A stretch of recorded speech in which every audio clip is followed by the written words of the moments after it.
প্রায় ১০-১১ বছর ধরে আমি ওই গ্যাংটির নেতা ছিলাম।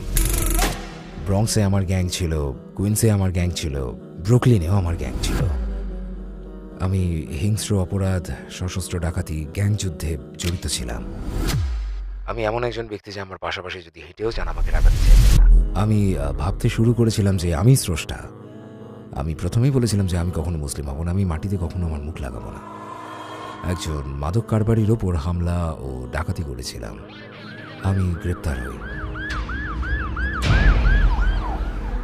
আমি আর ড্রাগ ব্যবহার করতে পারিনি, আমি আর মদ পান করতে পারিনি, আর কোনো পার্টি হয়নি। সবকিছু যেন থেমে গিয়েছিল।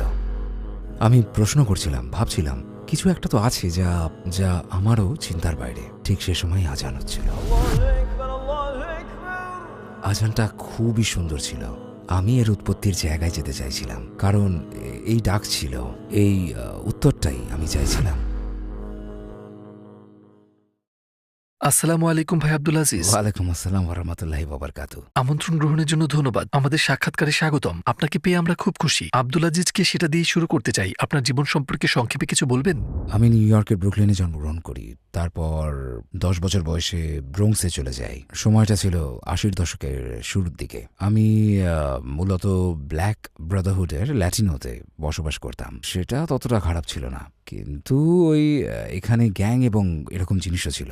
বয়স বাড়ার সাথে সাথে আমার জীবনটা বেশ কঠিন ছিল। আমি একমাত্র সন্তান ছিলাম। আমার দাদি ও আমার ফুফু আমাকে বড় করেন। বাড়িতে আর কোনো শিশু ছিল না। আমি মাদকাসক্ত ছিলাম, আমি অ্যালকোহলে আসক্ত ছিলাম, আমি একটি সশস্ত্র অপরাধেও যুক্ত ছিলাম, অনেক সশস্ত্র ডাকাতি আর গ্যাং যুদ্ধের সাথেও।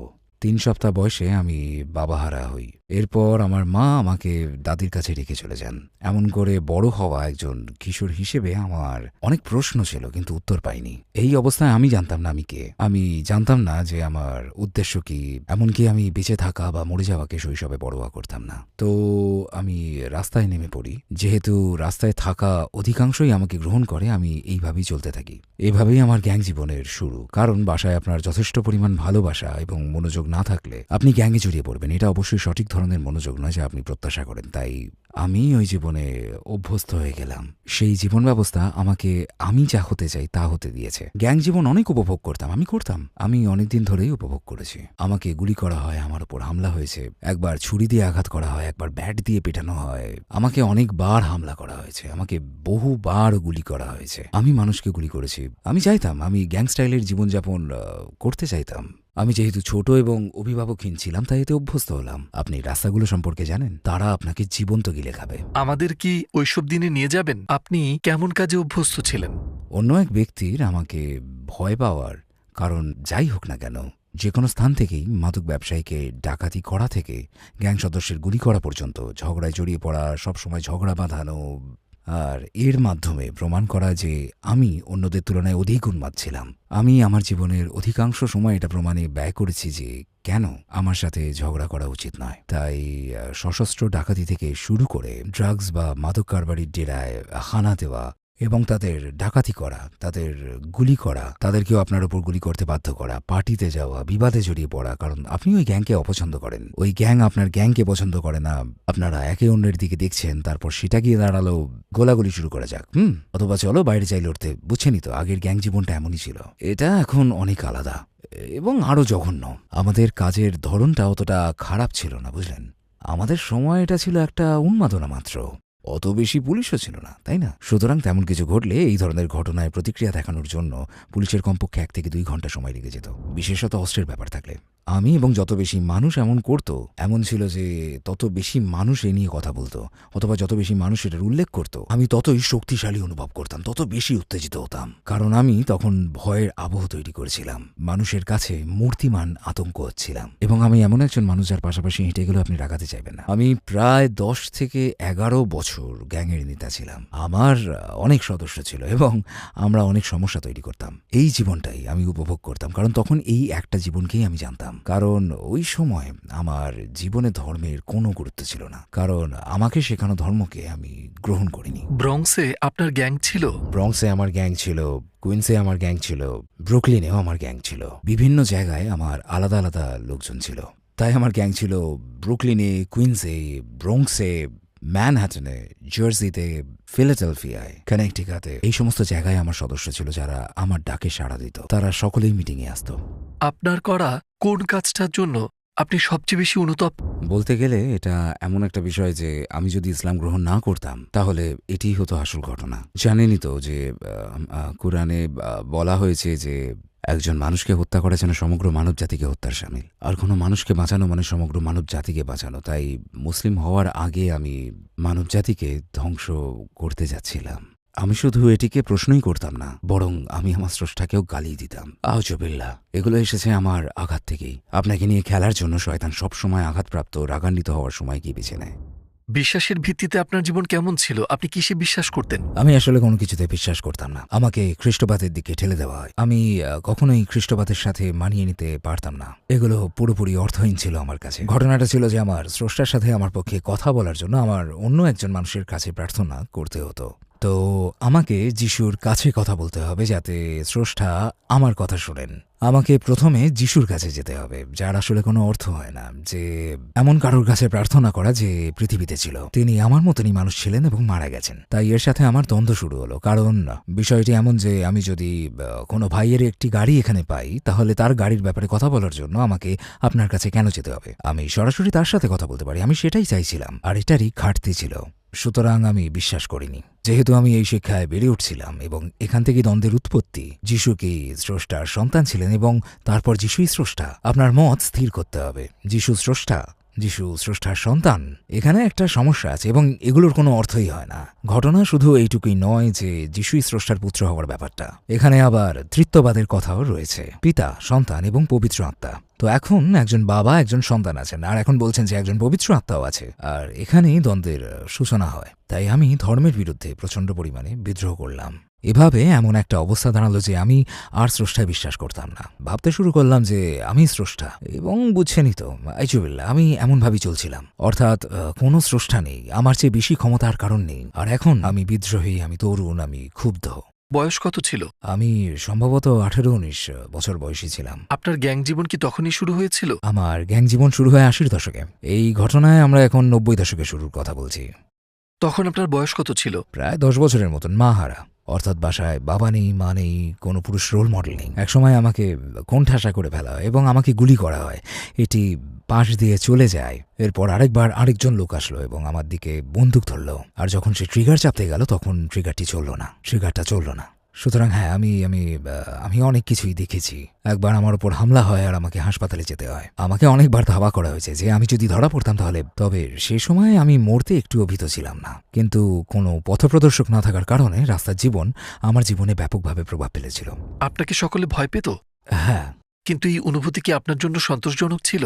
সেই সময় এটা সন্তোষজনক ছিল, কিন্তু যখন আপনি ফিরে আসেন এবং রাতে বাসায় একা, আপনি একাকিত্ব অনুভব করেন, শূন্যতা ফিরে আসে, এবং এটাই হলো সকালে উঠে এই শূন্যতাকে ঢাকার জন্য আপনি ওই কাজগুলো আবার করেন। এটা যেন ঠিক পুনর্ভর্তি করার মতো। এটা এমন যে আপনার একটা গাড়ি আছে, আপনার গাড়ির গ্যাস শেষ হলে আপনাকে আবার গ্যাস ভরতে হয়। তাই আমি সারাদিন বিশৃঙ্খলা সৃষ্টি করে বেড়াতাম। রাত আসলে আমার জ্বালানি শেষ হতো। তো এখন আমি কি করব? সকাল আসতে না আসতেই আমি জ্বালানি নেওয়ার জন্য বাইরে যাই এবং নতুন করে সবকিছু শুরু করি। ওই মুহূর্তে বিশৃঙ্খলাকে আমি উপভোগ করতাম। এর মাধ্যমে নিজেকে অস্পর্শনীয় মনে হতো, যেন আপনার কিছুই হবে না, সবাই আপনার কিছু করতে ভয় পাবে। তাই এটা ছিল সন্তোষজনক। ওই সময় দিনের বেলায় এটা অত্যন্ত সন্তোষজনক ছিল, কিন্তু রাতে বুঝতাম যে কিছু একটা ভুল হয়েছে, কিছু একটা ঠিক নেই। এটা একটা সংগ্রাম ছিল। অন্য কথায় আমার আত্মা যেন আমার বিরুদ্ধে যুদ্ধ করছিল। আমি কিছুটা জানতাম যে এটা ভুল ছিল, আমি জানতাম যে কিছু একটা ভুল আছে। আবার ঠিক একই সময় স্রষ্টার ওপর আমার বিশ্বাস ছিল না, কারণ আমি ভাবতাম যে স্রষ্টা যদি থাকে, মানে স্রষ্টা থাকলে আমার সাথে এমন হচ্ছে কেন। আমি স্রষ্টার ওপর ক্ষুব্ধ ছিলাম। ইসলামে আসার আগে আমি স্রষ্টাকে গালিও দিতাম। আপনি স্রষ্টার উপর কি নিয়ে ক্ষুব্ধ ছিলেন? আমার মা আমার বাবাকে হত্যা করেছে, তো সেখান থেকেই আমার ক্রোধান্বিত হওয়া শুরু। তারপর তিনি শুধু সেটাই করলেন না, বরং উঠে সোজা চলে গেলেন। তিনি উধাও হয়ে গেলেন। আমি পারলাম না। স্রষ্টায় আমার নিশ্চিত অবিশ্বাস তৈরি হলো, কারণ আমি অনুভব করলাম যে স্রষ্টা থাকলে আমার কেন এমন অবস্থা হবে। এবং তারপর কি হলো? আপনি কারাগারে গেলেন। একজন মাদক কারবারির ওপর হামলা ও ডাকাতির ঘটনা। খুব মজার ঘটনা যে আমি যে রাতে গ্রেপ্তার হই, ওই রাতেই আমি ইতিমধ্যে সিদ্ধান্ত নিয়েছিলাম যে আমি আত্মহত্যা করব। আমি ইতিমধ্যে সেই পরিকল্পনা করেছিলাম, কারণ আমি বিশ্বাস করতাম না যে জীবনে আর কিছু অবশিষ্ট আছে। আর বেঁচে থাকারও কোনো কারণ ছিল না। একে এখানেই শেষ করলে কি হয়, এমনটাই অনুভব করলাম। আমার জীবনে কোনো উদ্দেশ্য ছিল না। আত্মহত্যা করতে যাওয়ার সম্ভাব্য সময়ের প্রায় 2 ঘন্টা আগে আমি গ্রেপ্তার হই।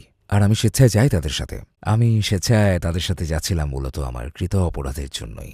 আর তখন আমি চাইলেও নিজেকে আমি হত্যা করতে পারতাম না। আর আমি মাদক সেবনও করতে পারতাম না, মদ পান করতে পারতাম না, কোনো পার্টি নেই, সবকিছু যেন বন্ধ হয়ে গেছিল। কোনো অপরাধ নয়, আপনি একটা জায়গায় আটকে আছেন, এমন এক জায়গায় আটকে আছেন যেখানে আপনি সমস্যায় পড়তে পারেন, অথবা আপনি যা করতে পারেন আল্লাহর রহমতে আমি চিন্তা করতে পেরেছি। আর এইভাবেই আমি ইসলামকে পেয়েছি। মাদক ত্যাগ করার যথেষ্ট সময় আমি পেয়েছিলাম, অ্যালকোহল ত্যাগ করার যথেষ্ট সময় আমি পেয়েছিলাম। এমন কোনো গ্যাং সদস্য ছিল না যার সাথে আমার সম্পর্ক ছিল। আমি সোজা পথে চলা শুরু করলাম। আমি আমার ভুলগুলো বুঝতে শুরু করলাম এবং তারপর শুরু করলাম। এমন অবস্থা হলো এখন আমি জানি যে আমার কেন ওরকম লাগতো। এখন আমার করা সবকিছুর সাথে মুখোমুখি হতে হতো। তখন নিজেকে দোষী ভাবতে শুরু করলাম। আমার খারাপ লাগতে থাকলো। এই বিষয়টা কঠিন ছিল কারণ ওইসব কাজ যা আপনি করতে চান, যা আপনার করা বন্ধ হয়ে গেছে, ঠিক সেখানেই এগুলো থেমে যায়। এখন আমি বলি ওগুলো আল্লাহর রহমত ছিল, কারণ আমার কাছে পিস্তল ছিল, আমার কাছে বুলেট ছিল। কিভাবে করতে হবে তাও আমার জানা ছিল। আমার পরিকল্পনায় ছিল না যে পুলিশ আসবে, দরজায় কড়া নাড়বে এবং আমাকে দরজা খুলতে বলবে। আমাকে ওই দিনই গ্রেপ্তার করা হয় এবং 3 বছর পর্যন্ত আমি আমার বাসা দেখতে পাইনি। এটা এমন একটা অভিজ্ঞতা ছিল যে আমি বলতে পারি আল্লাহকে খুঁজে পাওয়ার জন্য যদি আমাকে আবারও এমন করতে হতো তবে আমি তাই করতাম। কারণ ওই সময় আমি আল্লাহর বাণী শুনতে পাই। এবং এরপর কি আপনি ধীরে ধীরে ইসলামের দিকে এগোতে থাকলেন? আমি এটা দেখে বলতে লাগলাম একটা তো উত্তর থাকবেই, একজন স্রষ্টা আছে, একজন স্রষ্টাকে থাকতেই হবে, কারণ এখন আপনি সৃষ্টির পদ্ধতিগুলো দেখতে শুরু করেছেন। আমি জিজ্ঞেস করছিলাম, আমি প্রশ্ন করছিলাম, বলছিলাম দেখো আমার কল্পনার বাইরেও কিছু তো অবশ্যই এখানে আছে। আর ঠিক সেই সময় আজান হলো, যে মুয়াজ্জিন আজান দিলেন। যেহেতু আজানটি সুন্দর ছিল তাই আমি আজানের উৎসের দিকে যেতে বাধ্য হলাম। আজান এত জোরে হচ্ছিল যে তা উঠান থেকে শোনা যাচ্ছিল এবং এর কাছে যেতে যাচ্ছিলাম, কারণ এটা ছিল আহ্বান। এটা শুধু নামাজের আহ্বানই ছিল না, বরং এটি যেন ছিল আমার কাঙ্ক্ষিত উত্তর পাওয়ার আহ্বানও। আজান দেওয়া হচ্ছিল আর আমি কাঁদতে লাগলাম, কারণ এটা একটা আহ্বান ছিল। এটা শুধু নামাজের প্রতি আহ্বান ছিল না, এটা আমাকেও জাগানোর আহ্বান ছিল। আপনার স্রষ্টা যেন আপনাকে খুঁজছেন, আপনি হয়তো ওই দিকে যেতে চাইবেন। আমি একজন ভাইয়ের ফিরে আসার অপেক্ষা ছিলাম যিনি আমার বাসস্থানে ছিলেন। তারপর তাকে প্রশ্ন করতে শুরু করলাম, কারণ আমি প্রথমে মনে করছিলাম যে এটা কোনো গান হবে, যেহেতু এটা খুবই সুন্দর ছিল, একে গানের মতোই শোনা। এবং আমি বললাম মসজিদ থেকে ভেসে আসা গানটা কি ছিল, এবং সে বলল এটা কোনো গান ছিল না। আর আমি বললাম হ্যাঁ সেটা গান ছিল, আমি জানি যে সেখানে আল্লাহ আকবার বলা হয়েছে। এবং সে বলল ও ওটা তো আজান ছিল। আর আমি বললাম আজান কি সেটা? সে বলল ওটা ছিল নামাজের আহ্বান, এমন একটা আহ্বান যা আপনাকে বলে যে নামাজ শুরু হতে চলেছে। আমি কাউকে এইভাবে আজান দিতে শুনিনি। আমি তাকে বললাম আমাকে চিন্তা করতে দাও, মানুষের কাছ থেকে শিক্ষা নেবার সময় আপনি পাননি। আমি বললাম না। কিন্তু আমার আরও প্রশ্ন ছিল। তাদের মধ্যে অনেকগুলোই ছিল একাধিক স্রষ্টার অস্তিত্ব কেন, এবং ইসলাম সঠিকভাবে তার উত্তর দিয়েছে না, একাধিক স্রষ্টার অস্তিত্ব নেই, শুধুমাত্র একজন স্রষ্টা আছেন। আর আমার মনে হলো আরে এটাই তো আমি চাইছিলাম, কারণ স্রষ্টা কেবল একজনই। কারণ ঈসা স্রষ্টার সন্তান নন, বরং বিশ্বাস হলো ঈসা একজন নবী এবং আল্লাহর বার্তাবাহক, এবং তাই আমি সেটিকে গ্রহণ করতে পারি। তাই আমি যখনই হতাশ হই আমার আরও কয়েকটি প্রশ্ন ছিল, যেমন আপনারা শুধু রবিবারই প্রার্থনা করেন কেন? না, আমরা দৈনিক 5 বার প্রার্থনা করি। আচ্ছা, এটা অর্থবহ। দৈনন্দিন 5 বার প্রতিদিন। আচ্ছা, এটি বরং খ্রিস্টান এবং ক্যাথলিকদের মতো নয় যে আপনি সোমবার থেকে রবিবার পার্টি করতে পারবেন এবং রবিবারে গির্জায় গেলে ক্ষমা পেয়ে যাবেন। এই বিষয়টা নিয়েও আমাকে বেগ পেতে হয়েছে। আপনি কিভাবে সোমবার থেকে শনিবার মহান স্রষ্টার অবাধ্য হতে পারেন এবং তারপর রবিবার গির্জায় চলে গেলে সকল কৃতকর্মের ক্ষমা পেয়ে যেতে পারেন? সেটা যাই হোক না কেন, এটার কোনো অর্থ হয় না। এই জন্যই আমি ধর্মের বিরুদ্ধে বিদ্রোহ করি যতক্ষণ না আমি ইসলামে আসলাম। ইসলাম আমাকে শেখালো যে এখানে পার্থক্য রয়েছে, এবং যখন আমি দেখলাম যে এটিই ছিল সর্বশেষ প্রেরিত ধর্ম, সেটি এখানেই ছিল কিন্তু এই রূপে পাঠানোর দরকার ছিল, তখনই মনে হয়েছিল আচ্ছা। এবং এক ভাই আমাকে যেভাবে বলেছিল যে মানুষ মাত্রেরই ভুল হয় এবং সকল নবীদের আসার উদ্দেশ্য ছিল সেটাই, এবং প্রেরিত নবীদের মধ্যে সর্বশেষ ছিলেন হযরত মুহাম্মদ সাল্লাল্লাহু আলাইহি ওয়াসাল্লাম। দিন ইসলামী ছিল আমার কাঙ্ক্ষিত প্রশ্নের উত্তর। এটি আমাকে কারাগারের বাইরে থাকতে সাহায্য করেছে। আমি আগে জীবনে কখনো পাইনি এমন সব ভালো সিদ্ধান্ত নিতে সাহায্য করেছে। আমি মদ্যপান বন্ধ করেছি, করেছি। আমি আর কখনোই ওই ধরনের মাদক ব্যবহার করিনি। আপনার কেমন অনুভূতি হয়েছিল? এটা আমার অন্তরে প্রশান্তি এনে দেয়, কারণ এতে আমি আমার জীবনকে নতুন করে শুরু করতে পারি। আমাকে একটা কথা বলা হয়েছিল, যেটি ছিল অন্যতম একটি সুন্দর জিনিস, যে পূর্বে ঘটে যাওয়া সকল কর্মকাণ্ড ইসলাম ক্ষমা করে দেয়। তাই এটি ছিল খুবই সুন্দর। এটা জানতে পারাটা সুন্দর ছিল যে ইসলাম পূর্বের সবকিছু মুছে দেয়, এমনকি এমন সব পাপ যা আমি ভেবেছিলাম ক্ষমার অযোগ্য। কারণ জানিনি তো, হত্যা হত্যা ক্ষমার অযোগ্য অপরাধ। কিন্তু ইসলামের পূর্বে, ইসলামে আসার পর আমি দেখতে পেলাম যে মুসলিম হওয়ার আগের আমার করা সব ধরনের অপরাধের ক্ষমা আছে। এবং আমি মসজিদ যেতে শুরু করলাম, এবং তখন থেকে আলহামদুলিল্লাহ আমি সঠিকভাবে ইসলাম গ্রহণ করি। আমাকে আবার শাহাদা পড়ানো হয়। আমি আসলে প্রচণ্ড ভালো অনুভব করি। এতে আমার জীবনে প্রাণ এবং আত্মা ফিরে আসে। অন্য কথায়, আমার আলো কমে এসেছিল। এটি আমাকে আলোর স্ফুলিঙ্গ তৈরি করলো, এটি আমাকে আরও উজ্জ্বল করলো। ইসলামে আগ্রহী হওয়ার প্রথম কারণ কোনটি ছিল? আপনি যখন প্রথমবারে শাহাদা নিয়েছিলেন রাইকার্স আইল্যান্ডে শাহাদা গ্রহণের পূর্বে? আসলে মাদক সেবন ত্যাগ করা এবং এটা বুঝতে পারা যে আমি স্রষ্টা নই, ব্যাস এতটুকু। যেভাবে একজন ভাই বললেন, স্রষ্টা শুধুমাত্র একজনই। এটি আমাকে ইসলাম সম্পর্কে জানতে অনুপ্রাণিত করে। আল্লাহ আমাকে ক্ষমা করুন। যখন আমি নিজেকে স্রষ্টা বলে বেড়াতাম, আমি প্রথম যে কথাটি বলেছিলাম তা হলো, আমি কখনোই মুসলিম হব না। এটি আমার মুখ থেকে এসেছে, আমি কখনোই মুসলিম হব না, আমি কখনোই আমার চেহারা মাটিতে লাগাবো না। আমি ঠিক এই কথাটাই বলেছিলাম। কারাগারে যাওয়ার আগে পর্যন্ত আমি ইসলামে আগ্রহী ছিলাম না। তারপর আপনি কারাগারের বাইরে গেলেন এবং আপনার শাস্তি ভোগ করা শেষ করলেন। যখন আমার শাস্তি শেষ হলো, আমি কারাগার ত্যাগ করলাম এবং আমি খুশি ছিলাম। এখন বার্তাটি পরিচিতদের কাছে পৌঁছানোর সময়।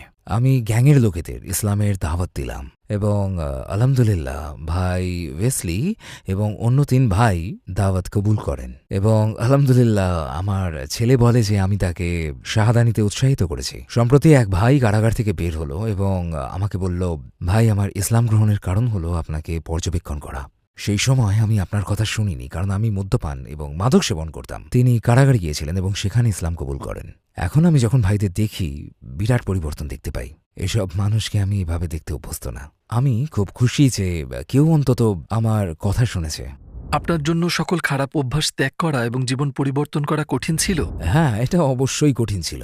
যেসব মানুষ আমার মতন কাজ করে না, তাদের থেকে নিজেকে সরিয়ে নিই। সালাত আদায় না করা এবং নাস্তিকদের থেকে নিজেকে দূরে রাখি। এবং আমি ব্যক্তিগতভাবে বিশ্বাসীদের কাছাকাছি থাকতাম, অথবা অবশ্যই মুসলিমদের সাথে। এবং বড় পরিবর্তন আসলো যখন আমি এখান থেকে কানেকটিকাতে চলে গেলাম। আমি কানেকটিকাটের মুসলিমদের সম্পর্কে কিছুই জানতাম না এবং সেভাবেই তা উপভোগ করতাম, কারণ কিছু জিনিসের মিল ছিল। এবং আমি যে একটা কথা শুনেছিলাম, যে একটা জিনিস আমি শুনে খুশি হয়েছিলাম, তা হলো মুসলিমরা একে অন্যের বন্ধু এবং রক্ষাকারী। এবং জানেন, আমি আরও এক ভাইকে বলতে শুনলাম যে নবী মোহাম্মদ সাল্লাল্লাহু আলাইহি ওয়াসাল্লাম বলেছেন যে তুমি যদি নিজেকে নির্দিষ্ট ধরনের লোকের দ্বারা পরিবেষ্টিত করে রাখো, তাহলে তুমি তাদের একজন হয়ে যাবে। তাই আমি লক্ষ্য করা শুরু করলাম, যখন আমি বাইরে যেতাম, আমার মতো কাজ না করা লোকজনই সমস্যার কেন্দ্রবিন্দু ছিল। তাই এর বিপরীত করা শুরু করলাম। তখন আমি আমার সমগোত্রীয় লোকজনের আশেপাশে থাকতে শুরু করলাম। এটি আমাকে আল্লাহর পথে থাকতে অনেক সাহায্য করে থাকে। অনেক মানুষ এমন মনে করে, তাই না? কাউকে কারাগারে প্রেরণ করার মাধ্যমে তাকে ভালো মানুষ বানানো যায়। কিছু সময় পর সে শিখতে শুরু করবে এবং তারপর ভালো মানুষে পরিণত হবে। সে পুনর্বাসন লাভ করবে। আপনি কি মনে করেন যে ইসলাম ছাড়া অন্য কিছু এটি অর্জন করতে পারে?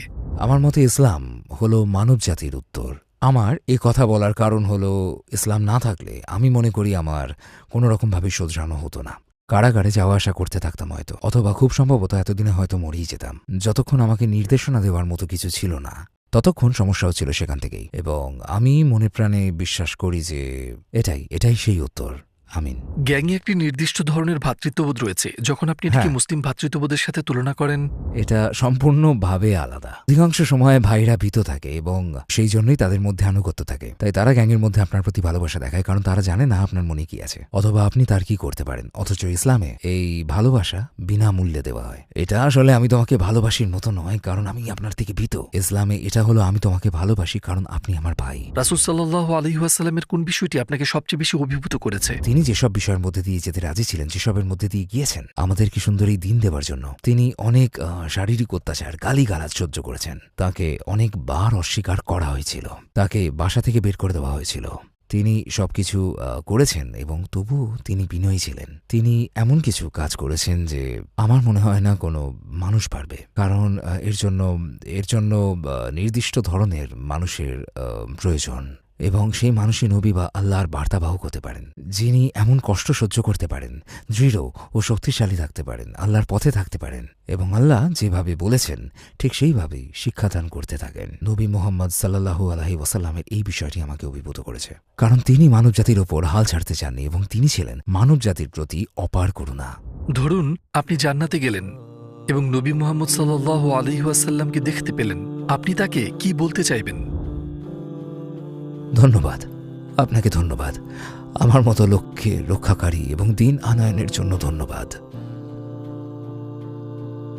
ধন্যবাদ এমন একজন ব্যক্তি হওয়ার জন্য ধন্যবাদ, যিনি বিচারের দিনে আমার জন্য দাঁড়াতে এবং কথা বলার ইচ্ছা রাখেন। ধন্যবাদ ইসলামকে নিয়ে অনুগত থাকার জন্য এবং এটিকে শান্তির বার্তা হিসেবে প্রচার এবং কোনো রাগ ও ঘৃণার বার্তা প্রচার না করার জন্য। এবং সর্বশেষ, বিশ্বের সকল অমুসলিমদের সাথে কথা বলার সুযোগ পেলে আপনি তাদের কি বলতে চাইবেন? যদি অল্প সময় পান তাহলে? আমি বলতে চাইব, শুনুন, আপনার মনের চোখ খুলুন, আপনার কানকে উন্মুক্ত করুন, পক্ষপাত দুষ্ট হবেন না, অন্যের কৃতকর্মের প্রতি তাকাবেন না, ইসলামের দিকে তাকান এবং নিজের জন্য বার্তা গ্রহণ করুন। এটি একটি সুন্দর জীবন ব্যবস্থা এবং আপনি যেটা খুঁজছেন সেই উত্তর এখানে আছে এবং এটি আপনাকে শান্তি দেবে।